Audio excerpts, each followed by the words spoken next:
Bellevue Hotel yan. Crispy chicken.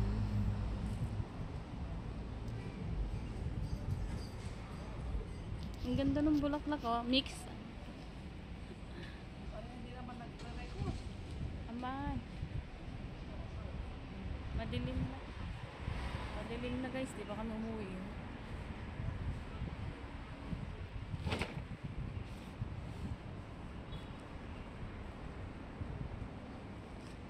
Crispy chicken.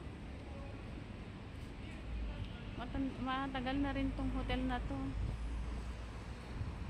Alam mo ba tong crispy chicken na to, be? Dito yung dati yung bar, dito nag-birthday yung yung presidente ng isang grupo. Bar pa ito dati. Ito ang crispy chicken na to. Hanggang doon sa dulo. Dito yung umattend kami ng birthday party.